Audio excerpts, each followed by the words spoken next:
hanya dengan Rp15.000 per bulan, Anda telah turut berpartisipasi dalam menyebarkan dakwah bersama Tarbiyah Sunnah. Barakallahu fikum. Bismillahirrahmanirrahim. Assalamualaikum warahmatullahi wabarakatuh. Alhamdulillahilladzi hadana lihada wa ma kunna linahtadiya laula an hadana Allah. Wa ashhadu an la ilaha illallah wahdahu la syarika lah. Wa ashhadu anna Muhammadan abduhu wa rasuluh. Sallallahu alaihi wa ala alihi wa ashabihi wa sallama tasliman mazida wa ba'd. Anak-anakku sekalian yang Allah cintai, calon-calon duat, calon hufadz, calon ulama, calon-calon imam, calon-calon ahli surga. Alhamdulillah kembali kita berjumpa melanjutkan kajian tentang akhlak. Pernah ada pertanyaan di sini, bagaimana kalau orang kafir tapi akhlaknya baik? Kepada sesama baik, ramah, tidak pernah menyakiti, selalu menolong, membantu, perhatian, peduli, lembut gitu ya. Tapi kafir. Apa dia ke surga, apa ke neraka? Ada yang pernah bertanya gitu di sini ya? Masih ingat siapa? Sahanya. Virus. Iya gitu, nah nyumput virus. Iya. Lalu saya jawab, tetap dia di neraka. Karena apa? Karena dia hanya baik kepada sesama manusia saja. Tapi dia buruk sikapnya, akhlaknya, adabnya kepada Allah Azza wa Jalla. Kepada Allah yang paling harus utama ya. Allah yang telah menciptakan kita, memberikan kehidupan, memberikan kenikmatan. Kita lahir ke alam dunia melalui proses ibu kita hamil, kemudian melahirkan kita, tapi yang mentakdirkan, menentukan, memudahkan, mengatur, itu semua Allah. Sampai kita lahir, sampai segede ini, itu Allah. Maka hendaklah menyembahnya kepada Allah Subhanahu wa ta'ala sebelum berbuat baik kepada siapapun.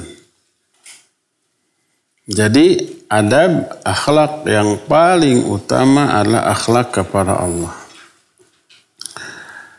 Nah, akhlak, adab kepada Allah seagung-agung adab. Mencakup seluruh adab-adab di dalam Islam, ucapan ataupun perbuatan. Dan inilah yang menjadi fondasi atau dasar bagi akhlak kita kepada sesama makhluk.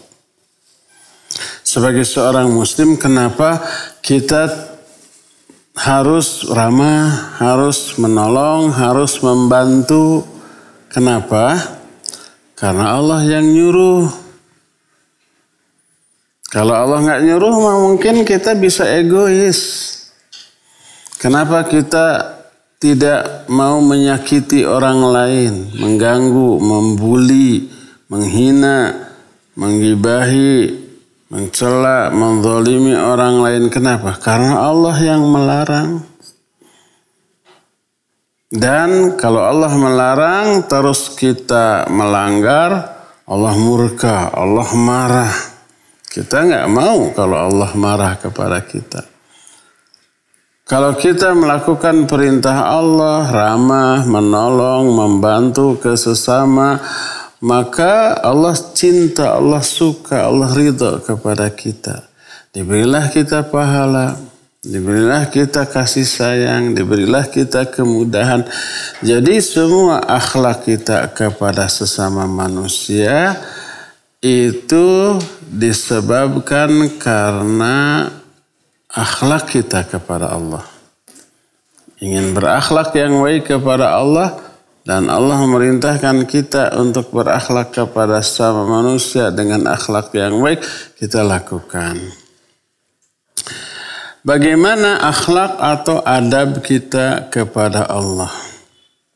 1. Sarful ibadati lillahi ta'ala. Hanya beribadah kepada Allah. Dan tidak kepada yang lainnya. Tidak diragukan lagi adalah sebesar-besar adab, sebesar-besar akhlak, seagung-agung perilaku kita kepada Allah adalah beribadah kepada Allah Subhanahu wa ta'ala. Kenapa? Karena dialah raja yang mengurus seluruh urusan, yang mengatur segala perkara, yang menciptakan seluruh makhluk ini untuk kita, memberi rizki untuk kita, memberi kehidupan, memberi kesehatan, memberi kemudahan kepada kita. Semuanya itu hanya satu-satunya Allah. Nggak ada yang lain. Nggak malaikat, nggak para nabi, nggak jin, nggak setan, nggak binatang, nggak ruh-ruh orang yang sudah mati, nggak. Tapi yang memberikan, mengatur, menjamin kehidupan kita hanyalah Allah.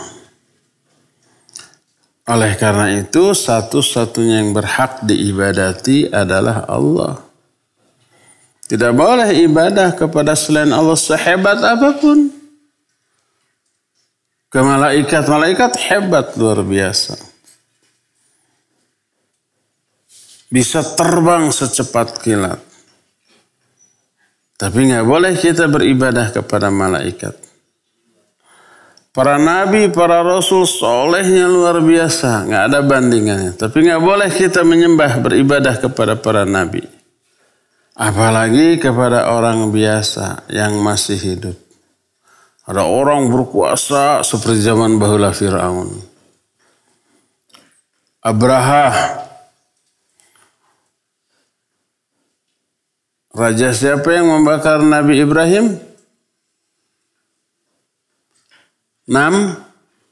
Raja Namrud. Kalau Raja Abraha siapa? Yang punya pasukan apa? Yang mau menghancurkan Ka'bah? Gajah. Kalau Fir'aun di zaman siapa itu? Nabi Musa. Nabi Musa apa Nabi Harun? Musa dan Harun. Sebab sezaman. Nah, itu kan kekuasaannya hebat. Nggak boleh disembah. Apalagi mereka durhaka. Apalagi orang biasa. Orang sehebat apapun, sesoleh apapun, tidak boleh disembah. Ada yang lebih hebat, lebih soleh, itu para malaikat. Nggak boleh disembah. Apalagi manusia biasa yang lemah, bukan raja. Baik itu wali, para ulama yang masih hidup, apalagi yang sudah mati, nggak boleh disembah. Jadi satu-satunya yang harus disembah adalah Allah Subhanahu wa ta'ala. Itu akhlak dan adab yang terbaik kepada Allah adalah mentauhidkan Allah. Mentauhidkan itu artinya mengesahkan Allah. Arti atau maksud mengesahkan Allah, apa arti esa? Satu. Artinya Allah satu-satunya yang kita sembah. Tidak menyembah yang lain, tidak beribadah kepada yang lain, tidak berdoa kepada yang lain.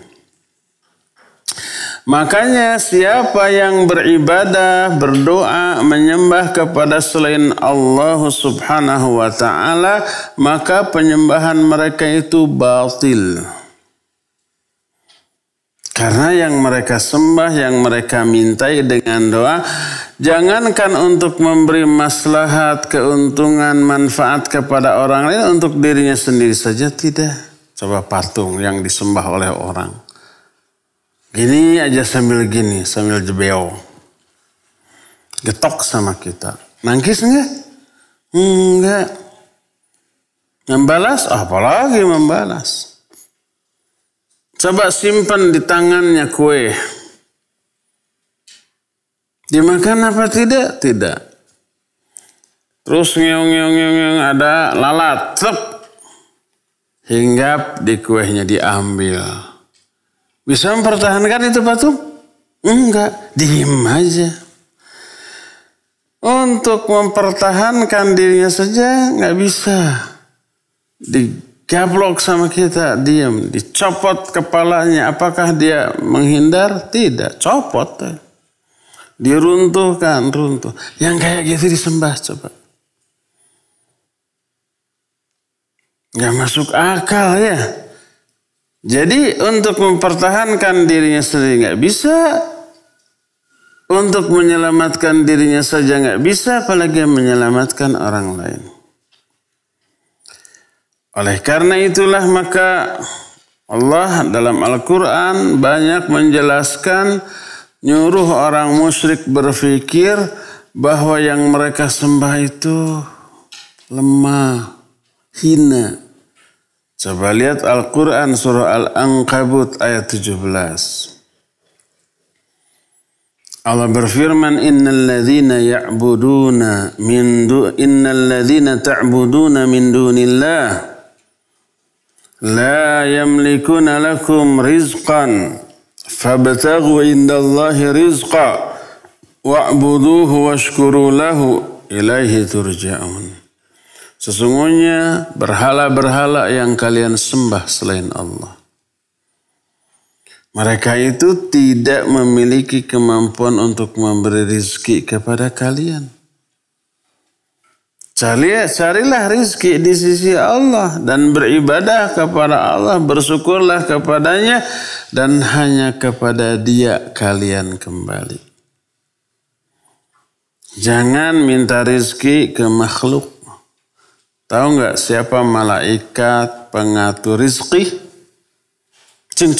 Siapa malaikat pengatur rizki? Jangan lihat orang, ngacung, jawab. Malaikat kan ada 10 ya. Siapa malaikat yang ditugaskan untuk mengatur rizki? Ayo cung. Masa nggak ada yang tahu? Cung, jangan dulu. Siapa? Hah? Iqbal. Nggak ada malaikat Iqbal. Mikail. Ya tahu kamu Iqbal, Mikail. Iqbal, ambil. 1, jangan semua. Mikail yang mengatur rizki, mengatur turunnya hujan, mengatur menumbuhkan tumbuh-tumbuhan atas perintah dan kemampuan yang diberikan oleh Allah. Tapi tidak boleh kita meminta berdoa kepada Mikail. Wahai Mikail, beri saya rizki. Nggak boleh. Berdoa itu ibadah. Kalau berdoa kepada malaikat Mikail berarti ibadah kepada malaikat Mikail. Musyrik. Harusnya mintanya kepada siapa? Kepada Allah. Ya Allah, beri saya rizki. Nanti Allah perintahkan malaikat Mikail. Beri itu. Malaikat Mikail nggak akan melakukan apapun tanpa perintah Allah SWT. Gitu tuh. Jadi kepada malaikat Mikail aja yang ditugaskan oleh Allah mengatur rezeki, nggak boleh kita minta kepada malaikat Mikail. Apalagi kepada sesama makhluk. Apalagi yang sudah mati, termasuk kepada Nabi kita Muhammad sallallahu alaihi wasallam berdoa, ya Rasulullah beri saya rezeki, nggak boleh. Nabi Muhammad sallallahu alaihi wasallam nggak punya kemampuan untuk itu. Apalagi sudah meninggal. Mintalah kepada Allah Subhanahu wa ta'ala. Juga dalam surah Fatir 13 dan 14 Allah Subhanahu wa ta'ala berfirman, "Walladzina tad'una min dunihi la yamlikuna min qitmir in tad'uuhum la yasma'u du'aakum walau sami'u mastajabu lakum wa yawmal qiyamah yakfuruna bisyirkikum wa la yunabbi'uka mithlu khabir." Berhala-berhala yang kalian sembah itu, yang kalian sembah selain Allah, tidak memiliki kemampuan walaupun setipis kulit ari kita. Kulit kita tipis. Sesungguhnya kalau kalian berdoa kepada berhala, mereka tidak mendengar doa kalian. Kalau toh mendengar doa kalian, tidak bisa mereka mengabulkan doa kalian. Dan pada hari kiamat mereka mengingkari perbuatan syirik kalian. Tidak ada yang bisa memberikan berita kepada kalian seperti halnya Allah Subhanahu wa ta'ala. Jadi ibadahlah kepada Allah dan tidak boleh beribadah kepada yang lain. Siapa yang ibadah kepada Allah tapi juga ibadah kepada selain Allah, namanya apa? Syirik. Orangnya disebut musyrik.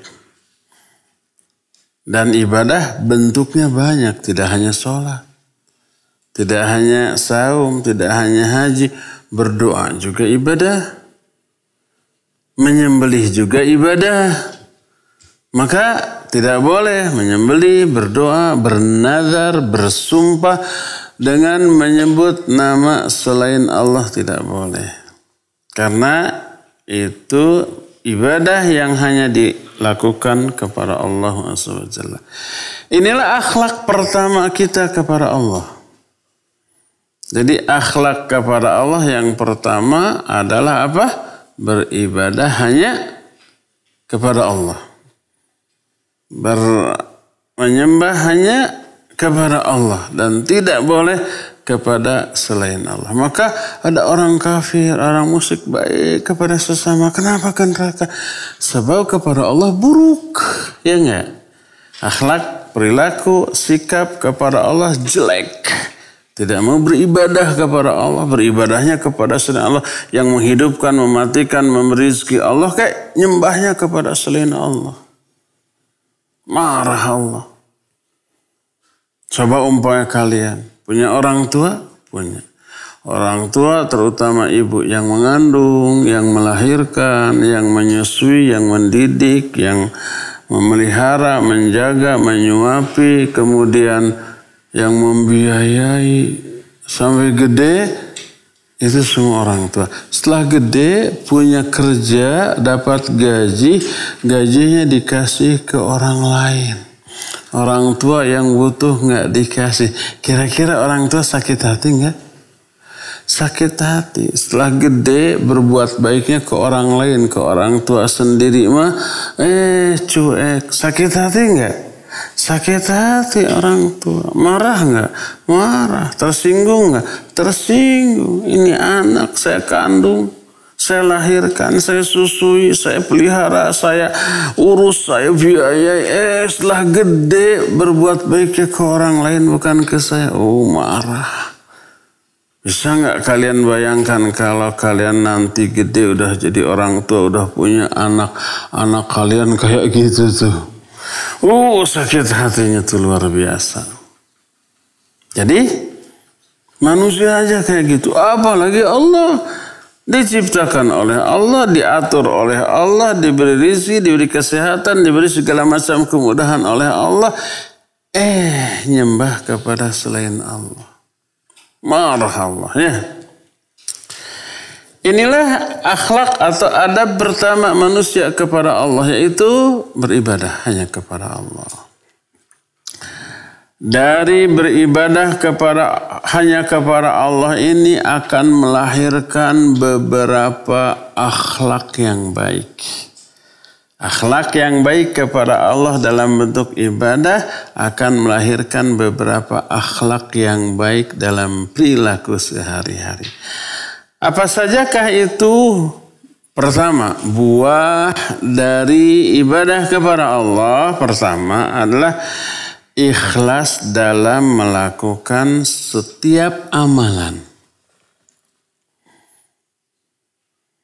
Karena ibadah hanya untuk Allah, sholatnya, saumnya, umroh hajinya, zakatnya, tolabul ilminya. Terus ketika disuruh berbuat baik ke orang, ramah, menolong, membantu, memberi perhatian, itu kan yang nyuruh Allah. Maka akan dilakukan semua ibadah itu secara ikhlas. Baik ibadahnya sedikit ataupun banyak, besar ataupun kecil, yang kelihatan oleh orang ataupun tidak kelihatan, maka semuanya akan diniatkan hanya untuk meraih balasan dari Allah dan bukan meraih balasan dari manusia. Maka inilah yang disebut ikhlas. Ibadahnya ikhlas karena Allah Subhanahu wa ta'ala. Bukan karena ingin dibayar, dibalas oleh manusia, dipuji, bahkan ucapan terima kasih pun tidak. Nih Surah ini mungkin kalian sudah ada yang hafal. Namanya surah Ad-Dahr. Nama lain surah Ad-Dahr apa? Al-Insan. Hal ata alal insani hinum minad dahri lam yakun syai'am madhkura. Nah, di beberapa ayat setelahnya Allah berfirman tentang calon ahli surga. Calon ahli surga mengatakan innama nut'imukum liwajhillah la nuridu minkum jazaa'a wala syukura. Tuh lihat, ini akhlak yang baik kepada orang diniatkan ikhlas kepada Allah. Innama, kata ahli surga nih, calon-calon ahli surga waktu di dunianya nih, innama hanyalah nut'imukum, kami memberi makan kepada kalian. Liwajhillah, karena wajah Allah. Karena ingin dibalasnya oleh Allah, meraih ridha Allah, ingin melihat wajah Allah di akhirat di surga nanti. La nuridu minkum jazaan wala syukura. Kami tidak menginginkan balasan apapun dari kalian ataupun ucapan terima kasih.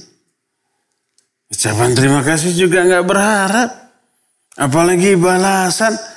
Karena balasan yang diharapkan bukan dari orang tapi dari Allah Subhanahu wa ta'ala. Tuh gitu. Dari Allah, ikhlas.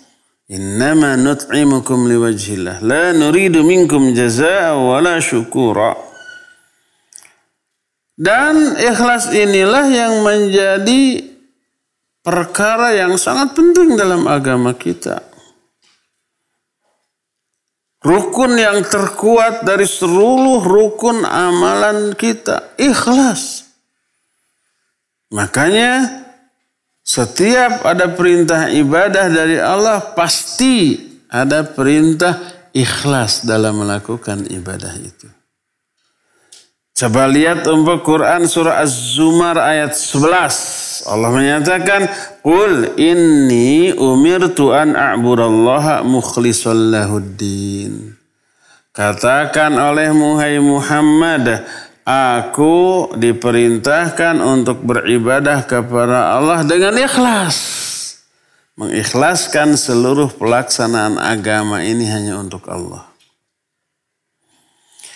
Nih dalam surat yang saya yakin semua kalian yang ada di sini pasti sudah hafal. Ini juz amma nih. Coba lanjut ayat yang saya bacakan. Wa ma umiru. Siapa yang bisa melanjutkan? Wa ma umiru. Siapa namanya? Sebentar. Sultan. Di sini ternyata ada Sultan. Sultan Agung. Ayah Sultan. Wa ma itu tuh. Pakai ini. Sultan dari mana? Margasih. Margasih. Itu tetangga. Teruskan. Wa ma umiru illa liya'budullaha mukhlisina lahuddina hunafa wa yuqimus salata wa yu'tuz zakah wa dzalika dinul qayyimah. Artinya tahu enggak? Belum. Ahsant.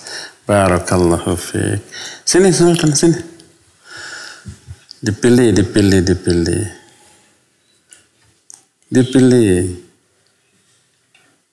Barakallahu fiik. Siapa yang tahu surat apa itu? Cun. Virus. Ayat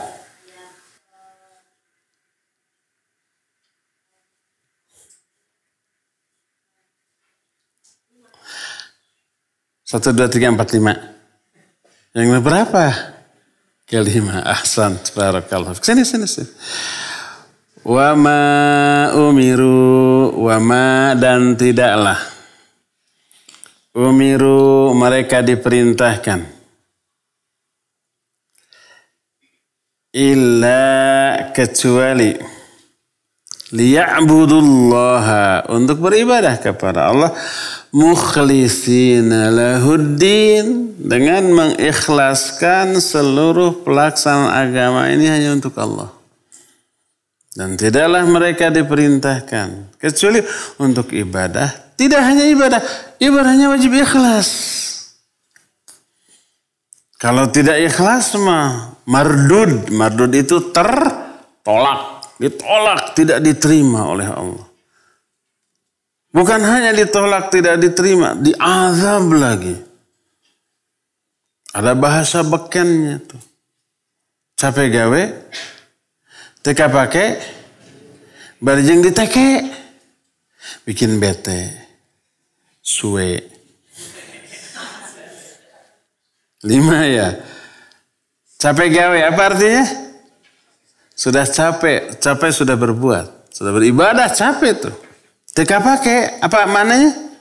Enggak kepake, enggak diterima, enggak diberi pahala. Barjeng diteke tidak apa? Digetok, dihukum, diazab. Bete, suwe. Apa arti suwe?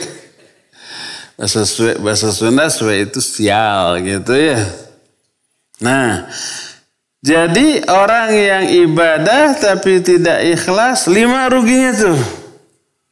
Capek gawe, teka pakai, diteke, bete, suwe. Itu tuh kalau nggak ikhlas. Jangankan nolong orang tapi tidak ikhlas. Sholat aja tapi tidak ikhlas diazab. Fawailul lil musallin. Terus di 2 ayat berikutnya, alladzina hum yura'un. Orang-orang yang riya dalam sholatnya. Wail tuh, ya.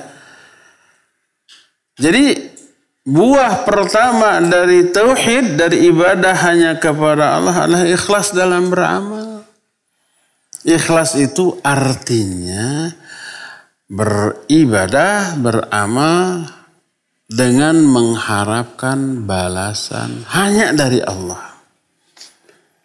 Apapun balasannya, kecintaan Allah, rahmat Allah, pahala dari Allah, surga Allah, diselamatkan dari neraka Allah. Itu ridha Allah, dan seterusnya, itu ikhlas. Kalau mengharapkan balasan dari manusia, ini tidak ikhlas. Tidak murni untuk Allah lagi, tapi sudah dibagi dua dengan untuk manusia. Allah berfirman dalam salah satu hadis qudsi, Ana aghna syuraka'i ani syirki, faman amila amalan asyraka fihi ma'i ghairi taraktuhu wa syirkahu. Aku ini, kata Allah, zat yang paling tidak membutuhkan saingan, tidak membutuhkan sekutu. Maka siapa orang yang mengamalkan satu amalan, tapi dia menyekutukan aku, menduakan aku dalam amalan itu, dalam hal niat, sebagian untuk Allah, sebagian untuk pujian manusia, taraktuhu wa syirkahu. Aku tinggalkan dia, aku tinggalkan perbuatan syiriknya itu, nggak diterima oleh Allah tuh. Ya. Jadi buah yang pertama adalah ikhlas. Buah kedua dari apa? Dari beribadah hanya kepada Allah. Dari tauhid. Al-bu'du anir riya fil aqwal wal af'al. Akan jauh dari riya. Dari sum'ah. Kalau seseorang ikhlas dalam beramal, semua amalnya hanya untuk Allah, tidak untuk diperlihatkan kepada orang lain. Tidak untuk dipuji orang, tidak untuk diberikan sanjungan atau balasan dari orang. Kalau orang niat agar perbuatan baiknya itu dibalas oleh manusia, dia bisa pilih-pilih dalam berbuat baik. Kalau ada orang kelihatan compang-camping, pengemis atau gelandangan, di jalan umpamanya kesenggol becak, jatuh. Kalau kita menolong orang karena ingin dibalas, ini mah atuh nggak akan bisa balas budi apa-apa ya. Pasti orangnya miskin, nggak punya apa-apa. Biarkan ditolong juga percuma. Paling terima kasih gitu ya. Akhirnya nggak ditolong. Tapi kalau ada orang pakai dasi, berlentai, pakai batas, turun dari mobil mewah gitu ya. Pas turun kesamber umpamanya mobil, jatuh. Wah, ini orang kaya. Langsung ditolong dengan harapan apa? Dapat balasan. Siapa tahu kamu baik amat, ya nih uang 1 miliar. Harapannya begitu. Maka dalam menolong orang, kalau tidak ikhlas, kalau ingin dibalas, bisa pilih-pilih dalam menolong. Ya enggak? Jelek apa buruk yang kayak gitu? Jelek dan buruk. Karena apa? Karena tidak setiap orang yang kita tolong bisa membalas. Dan tidak setiap orang yang kita tolong dan dia bisa membalas, akan membalas. Tidak semua orang kaya yang ditolong lalu memberi uang. Enggak. Yang pelit banyak.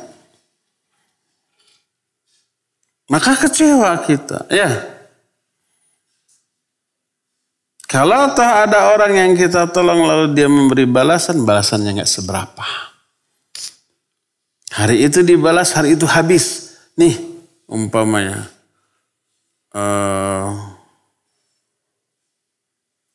Goceng sebaraha? 5.000? Ada 50.000 seberapa? Gocap. Nih gocap mah 50 atuh.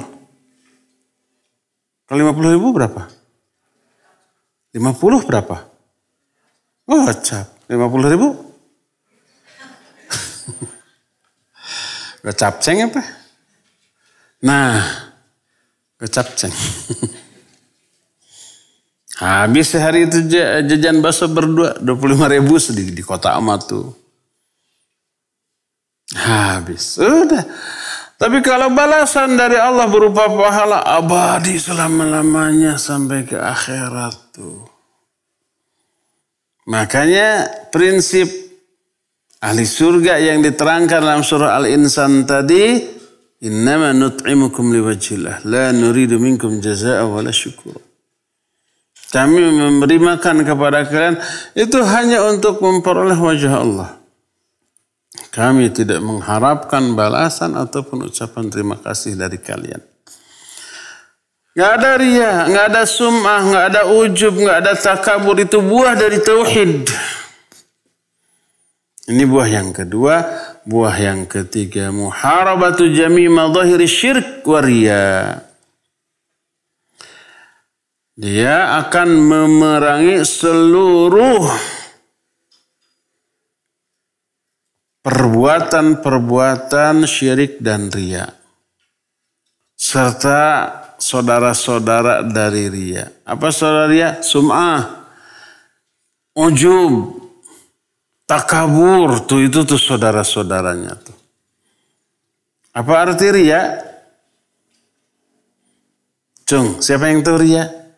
Udah, ini soleh. Apa? Ingin dilihat orang. Berbuat ingin dilihat orang. Untuk apa dilihat orang? Biar diapain? Biar dipuji. Barakallahu fiik. Sini. Jadi riya itu beramal agar dilihat orang lalu dipuji. Sekarang beramal ingin dilihat orang tapi bukan untuk dipuji.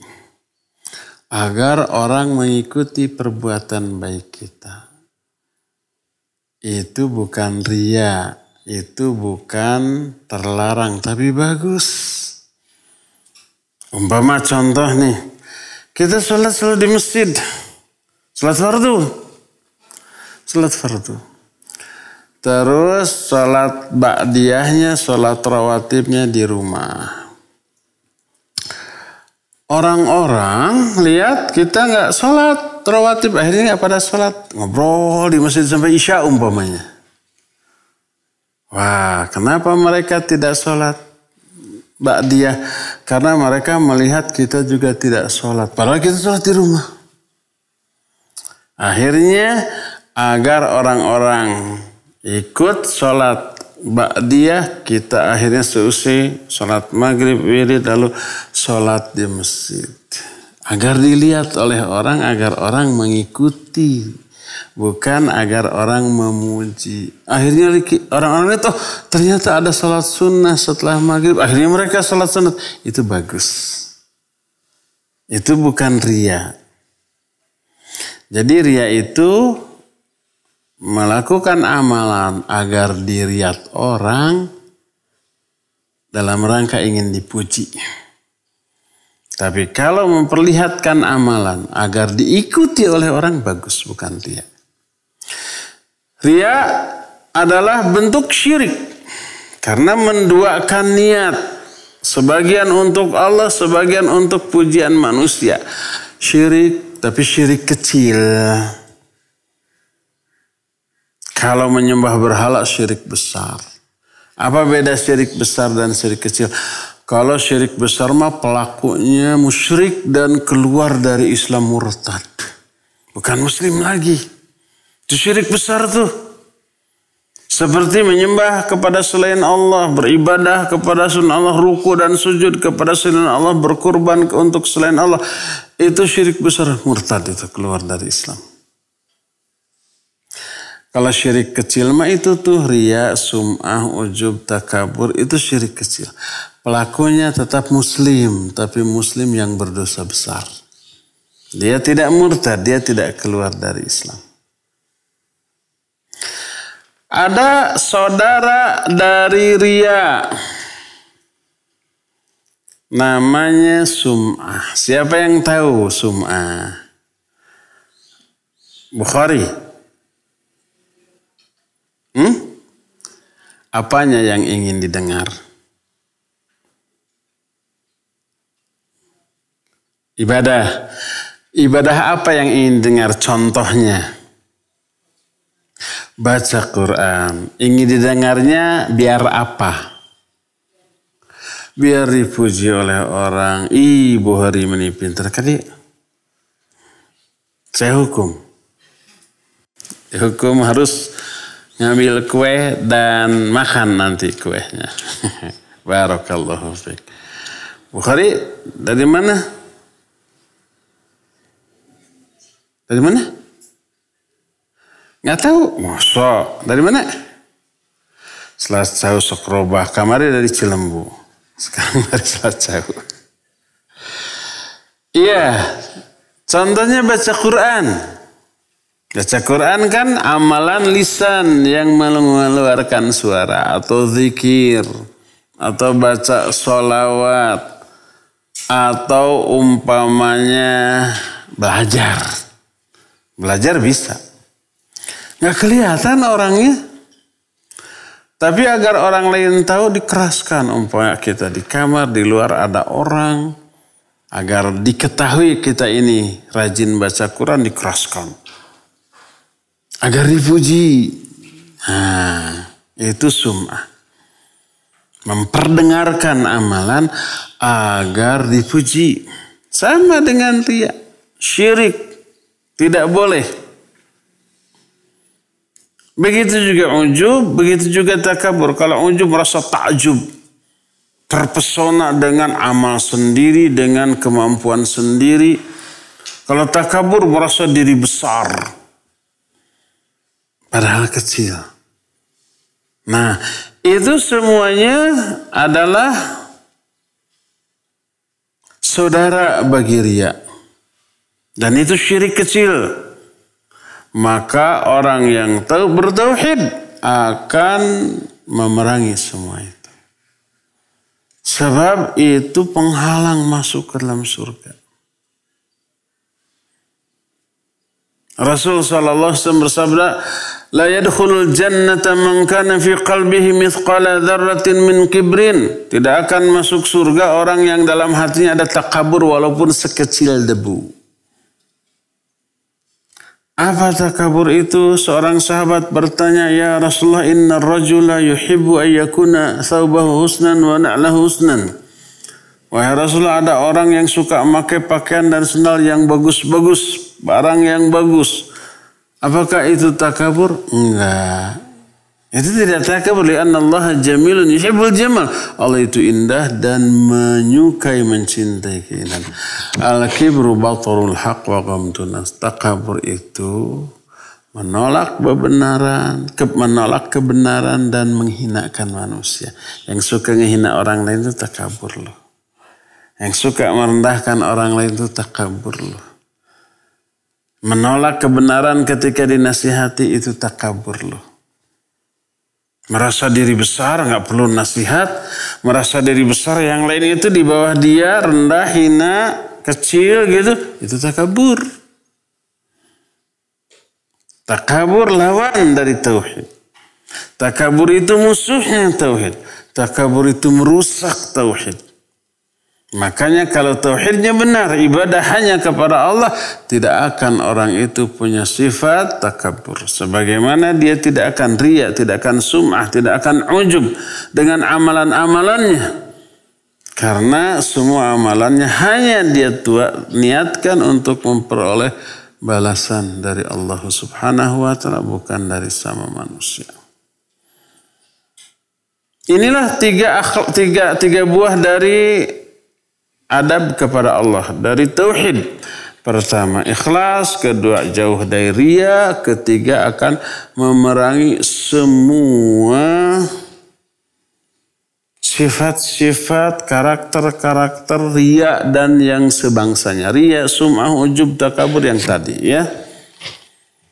Inilah akhlak pertama kepada Allah Subhanahu wa ta'ala, yaitu mentauhidkan Allah dalam hal ibadah. Artinya beribadah hanya kepada Allah dan tidak beribadah kepada selain Allah. Ya, pagi ini hanya satu saja yang kita jelaskan adab dan akhlak kita kepada Allah. Nanti yang lain-lainnya akan kita teruskan di hari Jumat yang akan datang. Ya, kita buka sesi tanya jawab. Wassallallahu ala nabiyina Muhammadin wa ala alihi wa ashabihi wasallam. Siapa yang mau nanya? Yang belum mana? Itu tiga-tiga udah ngacung. Tuh yang belakang siapa?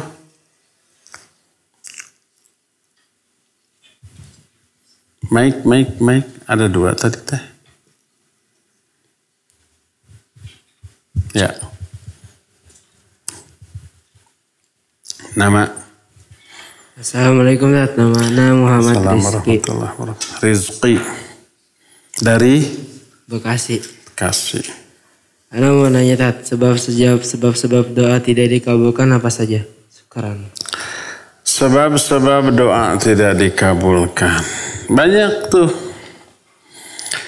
Pertama adalah tidak khusyuk ketika berdoa. Makna tidak khusyuk, tidak dihayati, tidak dengan hati, hanya mulut.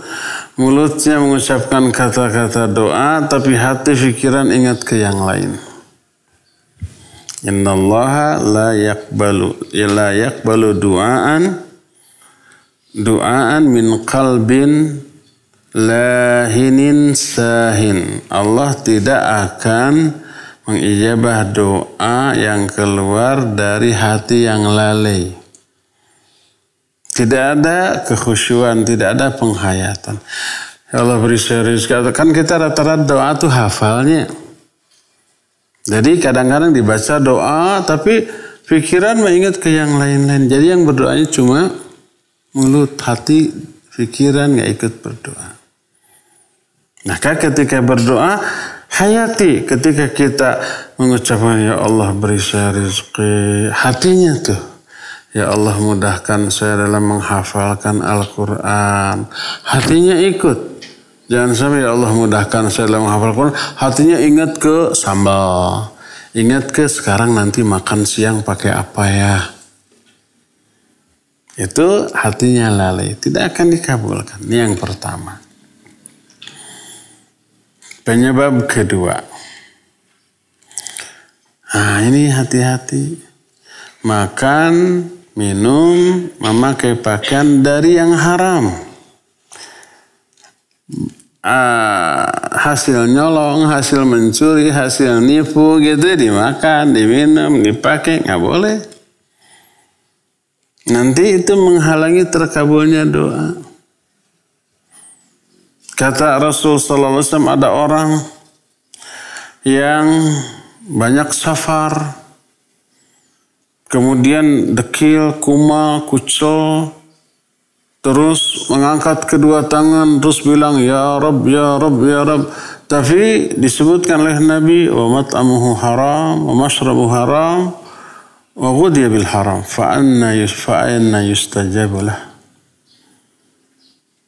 Tapi pakaiannya, minumannya, makannya haram, bagaimana mungkin bisa dikabulkan? Itu yang kedua. Maka hati-hati kalian jangan suka nyolong makanan sama teman atau barang, ya. Itu menghalangi doa. Ketiga, isti'jal. Isti'jal itu terburu-buru. Mana terburu-buru dalam hal ingin segera dikabulkan. Kata Rasul sallallahu alaihi wasallam, semua doa kalian akan dikabulkan kecuali malam tasta'jil, selama kalian tidak isti'jal, tidak terburu-buru. Sahabat bertanya, mal istijal, bagaimana istijal itu ya Rasulullah? Itu dia berkata, da'autu faratu falam ara yustajabu li. Aku sering berdoa tapi tidak pernah dikabulkan. Bukan tidak pernah, belum dikabulkan. Jangan istijal. Santai saja. Kita berdoa sekarang, mungkin tahun depan dikabulkannya. Kita berdoa sekarang, mungkin bulan depan dikabulkannya. Tidak segera saat itu. Tapi yang pasti insya Allah dikabulkan. Makanya jangan terburu-buru. Itu yang ketiga. Yang keempat, isi doanya bukan dosa atau memutuskan silaturahmi. Kalau dosa nggak boleh, ya Allah saya mau nyolong, mudahkan ya Allah dalam mencopet ini. Nggak boleh, itu dosa. Atau memutuskan silaturahmi, ya Allah saya benci ke si A dan ke si B yang bersahabat, pisahkan, jadikan mereka jadi musuh. Nggak akan ditolong, nggak akan dikabulkan oleh Allah. Isinya dosa, isinya memutuskan hubungan, memutuskan silaturahmi. Itulah diantara beberapa penghalang doa. Sini. Rizki, ada rizki untuk rizki. Jadikan ini sebagai rizki. Untuk mengundang datangnya rizki di masa yang akan datang untuk rizki. Siapa lagi? Doa Acung yang mau tanya. Tadi ada yang bertanya, yang Acung tadi sebelah sana siapa tadi? Cung, Cang, Cing.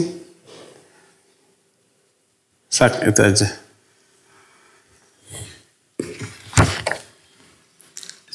Nama. Assalamualaikum warahmatullahi wabarakatuh. Assalamualaikum. Nama Naufal dari Cimahi. Jika seseorang yang melakukan amalan ingin dipuji itu riya, dan sebaliknya, jika seseorang yang meninggalkan amalan itu karena manusia, apakah itu riya juga, Ustaz? Ulangi. Jika seseorang melakukan amalan yang ingin dipuji itu termasuk kan riya? Iya. Kalau meninggalkan amalan tapi ingin dipuji juga, ya, itu apakah riya? Baik, barakallahu fiik. Iya. Meninggalkan amalan karena manusia itu riya.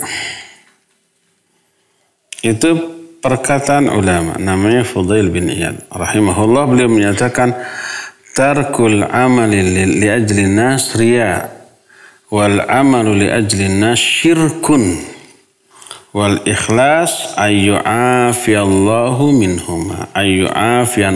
minhuma. Meninggalkan amalan karena manusia itu riya. Beramal karena manusia itu syirik. Lalu ikhlas itu apa? Ikhlas itu adalah semoga Allah menyelamatkan kita dari kedua-duanya. Maknanya mau beramal, mau meninggalkan amalan, itu bukan karena manusia, tapi karena Allah, bukan karena orang.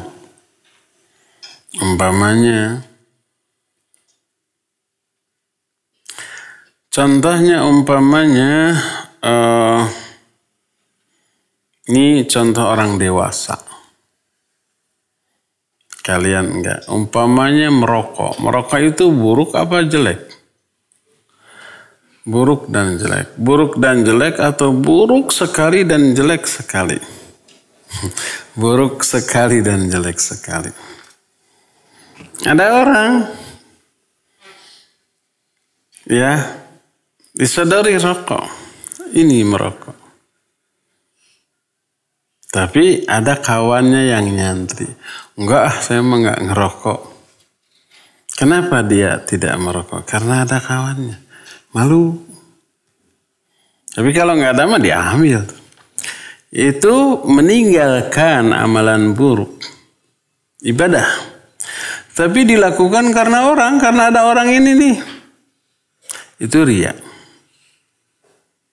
Jadi tarkul amali li ajli nas riya. Melakukan amalan karena manusia itu riya. Kalau itu amalan buruk. Semua amalan buruk ditinggalkan oleh pelakunya rata-rata karena orang. Contoh copet. Ada tuh dompet orang nongol di celana belakangnya tuh, di saku celana belakang. Dia mau ambil, tapi lihat situasi itu banyak orang yang ngelihat. Diambil enggak? Enggak. Dia tidak mencopet. Karena banyak orang yang lihat. Tidak mencopet di saat ingin mencopet dan ada kesempatan untuk mencopet. Tapi tidak dia lakukan, dia tidak mencopet adalah amalan baik. Tapi dilakukannya karena orang, maka itu riya. Tidak boleh. Jadi lakukan semua amalan yang kita lakukan karena Allah, bukan karena orang. Baik melakukan amalan atau meninggalkan amalan, lakukan karena Allah subhanahu wa ta'ala, bukan karena manusia. Ya, wallahu a'lam. Nih, siapa lagi? Siapa namanya?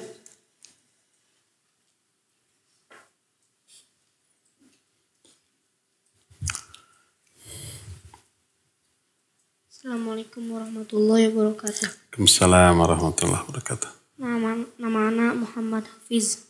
Muhammad Hafiz. Hafil dari Ciamplas. Ciamplas Bandung apa Ciamplas Cililin? Cililin. Iya, sok. Bagaimana cara meninggalkan perbuatan riya? Assalamualaikum. Iya, afan. Hafid Ciamplas bertanya, bagaimana cara meninggalkan agar kita bisa meninggalkan perbuatan riya, agar kita bisa beribadah, beramal soleh, beramal karena Allah ya. Pertama, perdalam ilmu tauhid. Kenali Allah semendalam yang kita bisa. Itu pertama. Kedua, pelajari, ketahui keuntungan-keuntungan dari ikhlas. Agar kita kabita dengan ikhlas. Kabita itu apa? Tergiur. Kepengen ikhlas itu ternyata keutamaannya luar biasa. Akhirnya kedorong. Ketiga, pelajari, ketahui bahaya dari riya. Kenapa kita tidak berani memegang kabel yang tidak terbungkus? Kenapa tidak berani? Karena akan kesetrum, mati kita. Makanya nggak berani. Ada ular ngeleor. Ular itu semua bentuknya, itu lucunya. Berani kita samperin sini. Berani nggak? Nggak. Kenapa? Kenapa nggak berani? Takut. Kenapa takut? Karena tahu bahayanya. Apa bahayanya? Dipatuk ada bisanya, bisa mati kita. Maka begitu ular, para masih jauh, ular iya. Kalau toh berani main jauh dilempar. Kita menghindar, menjauhi karena tahu bahaya. Nah, riya juga begitu, agar kita mampu menjauhinya, kenali bahayanya. Kenali keburukan-keburukan. Riya itu bisa menghapus amal. Riya itu tadi tuh, capek gawe,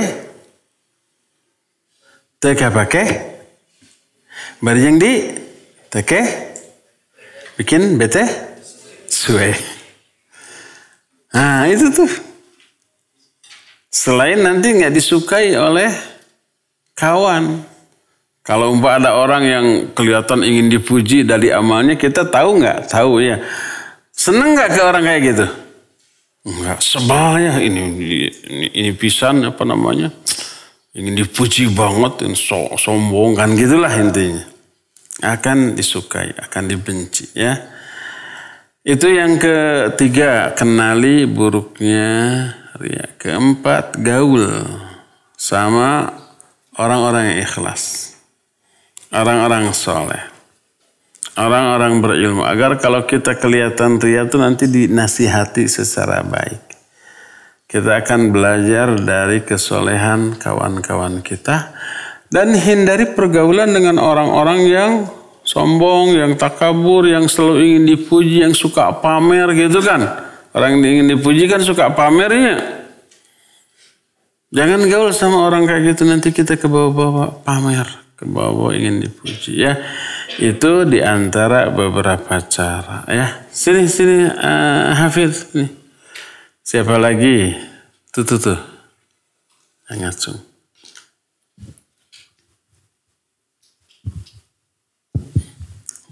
Assalamualaikum Ustaz. Waalaikumsalam warahmatullahi wabarakatuh. Mencium Al-Quran ketika tertendang atau jatuh itu apa hukumnya Ustaz? Jazakallahu khair. Iya, wa jazakallahu khairan. Hukum mencium Al-Quran dalam rangka ibadah, baik mengagungkan atau apapun terhadap Al-Quran, itu bentuk pengagungan yang keliru terhadap mushaf Al-Quranul Karim.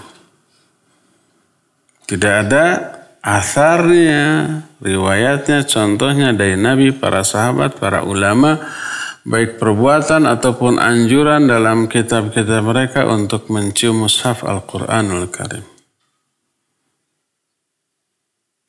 Jadi kalau umpamanya tidak sengaja jatuh, tidak sengaja tertendang, ya istighfar saja, astagfirullah. Memang Al-Quran walaupun hanya mushaf tidak boleh dihinakan, direndahkan, disimpan di bawah, dilempar, ditendang, dijadikan alas duduk, apalagi ya dijadikan bantal.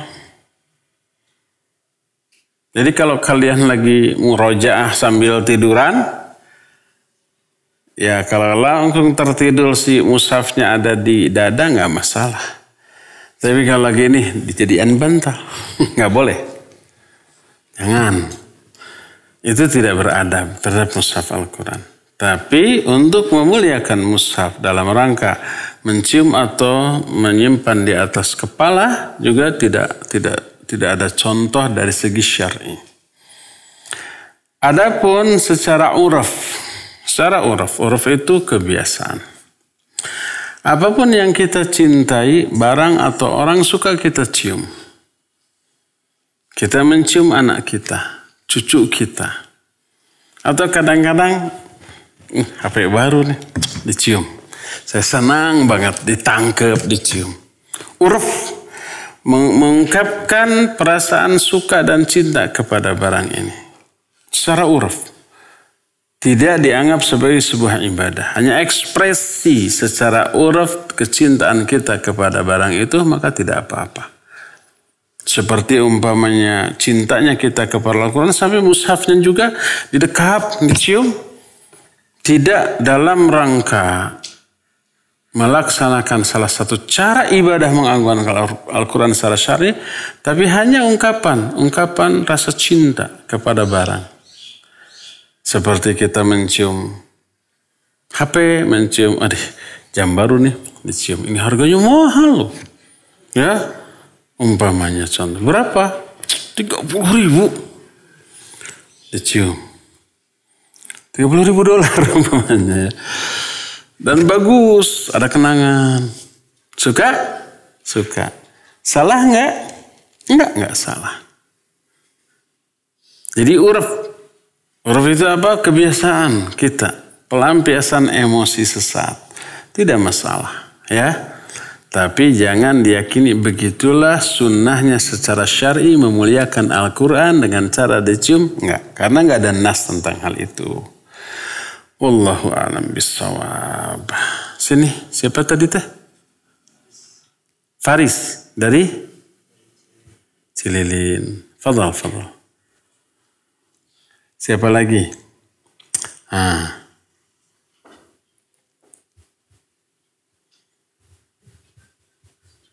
Assalamualaikum warahmatullahi wabarakatuh. Waalaikumsalam warahmatullahi wabarakatuh.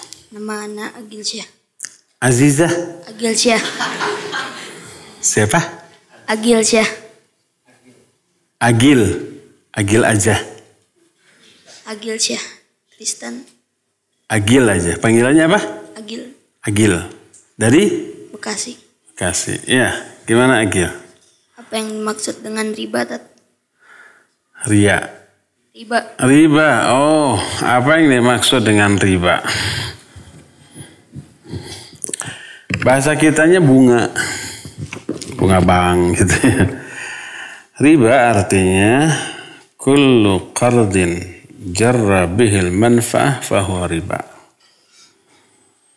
Semua pinjaman yang melahirkan manfaat, semua kullu qardin jarra bihi manfa'ah fahuwa riba. Semua pinjaman yang melahirkan adanya keuntungan dari pinjaman itu, maka itu riba.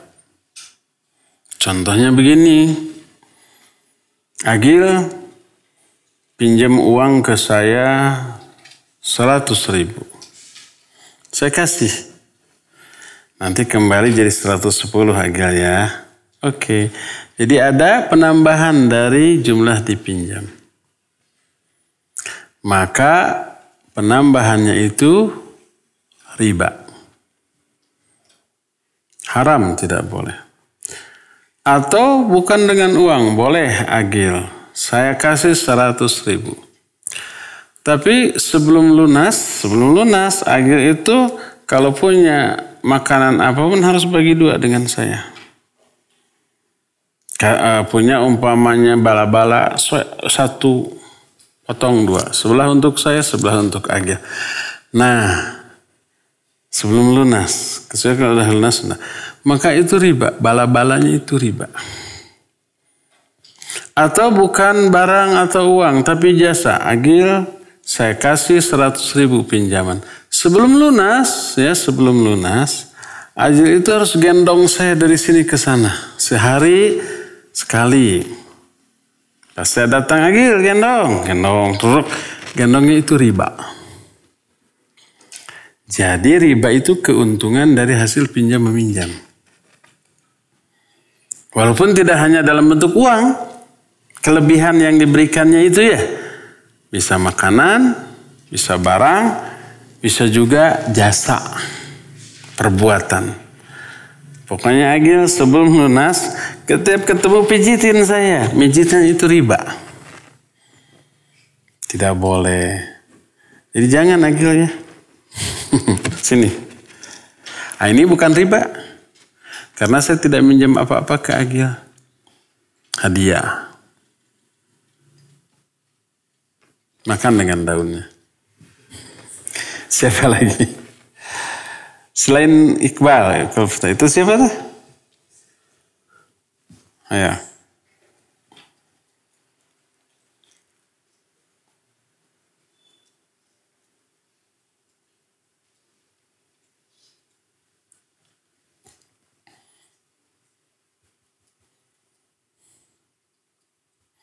Assalamualaikum warahmatullahi wabarakatuh. Assalamualaikum warahmatullahi wabarakatuh. Ustaz, Ana mau tanya. Siapa? Nama Ana Muhammad Azka Hanif dari Batu Jajar. Azka Hanif. Nama panggilannya? Azka. Azka dari Batu Jajar. Silakan. Bagaimana cara untuk beristiqomah dalam menghafal atau beribadah kepada Allah? Azka bertanya, bagaimana agar istiqamah di dalam menghafal atau dalam belajar?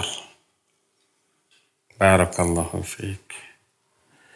Nanti lebih detail, tanya kepada musyrif atau ustadz yang ngajar tahfidz di sini. Mereka punya pengalaman sampai jadi hafidz, ya. Cuma intinya agar kita istiqamah di dalam menghafal ayat ataupun hadis ataupun pelajaran. Pertama nih. Pertama, yakini bahwa menghafal ilmu itu seagung-agung ibadah. Belajar ilmu apalagi menghafalkannya ibadah yang paling agung yang tidak ada bandingannya. Perkataan Imam Ahmad menyatakan al-ilmu la ya'diluhu syai'un in sahhatin niyah. Ilmu itu tidak ada bandingannya. Tidak ada yang menandinginya. Kalau niatnya benar. Ditanya oleh muridnya, bagaimana niat yang benar dalam menghafal ilmu, mempelajari ilmu? Yanwi raf'il jahli an nafsihi wa an ghairi. Niatkan menghafal ilmu memahami ilmu untuk menghilangkan kebodohan dari diri sendiri dan dari diri orang lain. Sebab nanti akan diajarkan. Itu yang niat yang benar. Kalau itu niatnya benar, maka ilmu yang diperoleh itu tidak ada bandingannya. Imam Sufyan Ats-Tsauri rahimahullah ketika menafsirkan ayat yang isinya doa sapu jagat. Gimana sih doa sapu jagat teh? Rabbana atina fid dunya hasanah wa fil akhirati hasanah wa qina adzabannar. Ya Allah, berikan kami kebaikan di dunia dan kebaikan di akhirat dan selamatkan kami dari azab neraka. Ada 3 permintaannya. Kebaikan dunia, kebaikan akhirat dan diselamatkan dari api neraka. Apa ini? Kata Imam Sufyan Ats-Tsauri, dzakal ilm, itulah ilmu. Ilmu itu sebaik-baik kebaikan, baik di dunia, di akhirat, dan yang bisa menyelamatkan dari api neraka adalah ilmu. Dari ilmu lahir tauhid, dari ilmu lahir iman, dari ilmu lahir ikhlas, dari ilmu lahir ketaatan, berpegang teguh kepada sunnah, menjauhi syirik, menjauhi kufur, menjauhi maksiat, menjauhi bid'ah, menjauhi semua penyimpangan. Itu karena ilmu. Makanya karena ilmu sumber segala macam kebaikan, maka ilmu tidak ada bandingannya. Orang bisa sholat karena ilmu. Orang bisa saum, bisa haji umroh karena ilmu. Bisa zakat karena ilmu. Kalau nggak karena ilmu, sayang. Haji umroh jutaan. Ada sampai ratusan juta. Haji ratusan juta. Kalau yang plus apalagi yang furoda. Umroh puluhan juta. Zakat bisa ratusan juta. Kalau uangnya miliaran. Sayang, kalau nggak ada ilmu sayang. Tapi karena ilmu tahu ini bukan hak kita. Kalau nggak dikeluarkan haram semua harta kita. Dikeluarkan, dibersihkan. Lahirlah zakat. Tahu bahwa haji umroh itu ya capek, ya kesel, ya lama, ya mahal. Tapi demi keuntungan di akhirat dia keluarkan. Walaupun capek ya harus keluar uang. Ya lama meninggalkan kampung halaman. Kalau nggak ada ilmu nggak akan mungkin orang berkorban untuk haji, untuk umroh, untuk zakat, untuk yang lain-lainnya. Ya, saum, lapar, haus, lemes, tapi kita lakukan. Tak karena tahu manfaatnya, lahir batin, dunia, akhirat untuk diri kita dan untuk keluarga dan masyarakat sekitar kita, maka kita lakukan. Jadi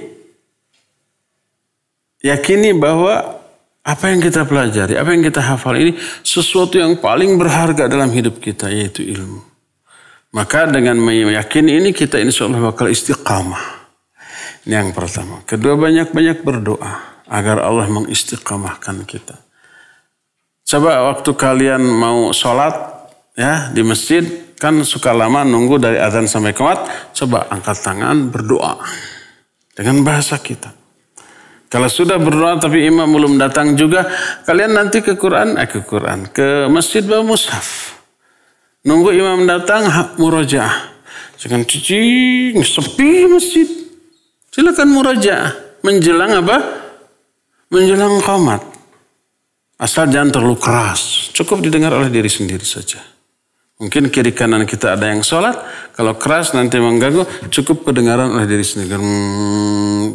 Oleh orang lain nggak kelihatannya seperti suara lebah. Tapi oleh kita terdengar lafadznya secara jelas. Nanti ke masjid bawa mushaf, ya, kemudian baca Quran. Asal jangan terlalu keras, ya. Ya cukup dulu ya sampai sini. Azka. Tadi sebelum azka siapa yang ngacung? Ini Iqbal. Nih. Penghabisan.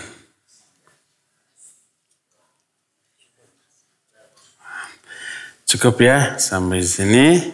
Ada waktu sekitar 11 menit lagi untuk bagi-bagi hadiah.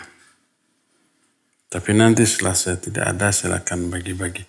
Ini masing-masing sahiji. Cukup nggak? Kalau nggak cukup, ini habis batangnya aja. Subhanakallahumma bihamdik asyhadu an la ilaha illa anta astaghfiruka wa atubu ilaik. Alhamdulillah rabbil alamin. Wassalamualaikum warahmatullahi wabarakatuh.